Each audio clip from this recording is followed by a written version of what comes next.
So all of these recent floods can certainly mean big damage for vehicles. Your car may look fine, but it can have some serious damage inside. Consumer reporter Heather Sullivan joins us with smart sense, though, on dealing with a flooded car.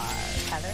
Yeah, that's right. You know, maybe you drove through some high water or your car was in flood water, but you're not quite sure how high it reached. Well, you may think your car is fine to drive, but before you do, we asked an automotive instructor with Universal Technical Institute how to spot and deal with flood damage.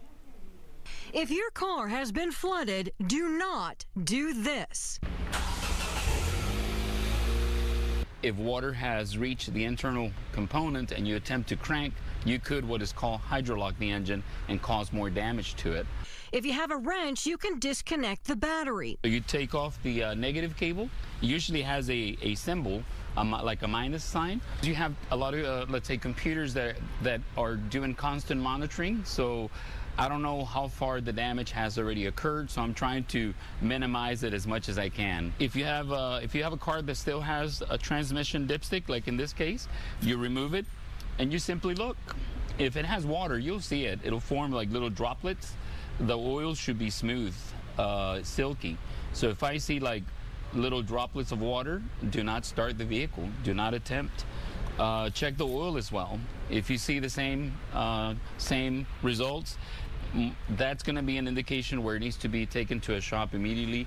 Not sure how high the water reached? You can check the brake reservoir. If you see that this area, you open it up and you see water, do not drive it. That is extremely dangerous. Remember, modern cars are filled with electronics. If I touch the padding and I feel that it's wet, you can easily lift on some of this trim panel. There's too many electrical components underneath the vehicle that will cause the vehicle to start having issues if it's not handled correctly or right away. Take video of the damage that you spot and call a tow truck. Make sure that you're videotaping how the car was handled, how the car was towed. Take pictures and contact your insurance right away. Yeah, definitely report a flooded car to your insurance as soon as possible. Now, flood damage is usually included in your car's comprehensive coverage, so you want to check that policy. So is this included in all policies, though, Heather? Yeah, so if you have just the minimum coverage, comprehensive is usually not included in that. And I know a lot of people dropped it to save money in this economy. So comprehensive is something that you can have added to your policy if it's not there. Wow, that is good to know. Thank you for that, Heather. Yeah, you bet.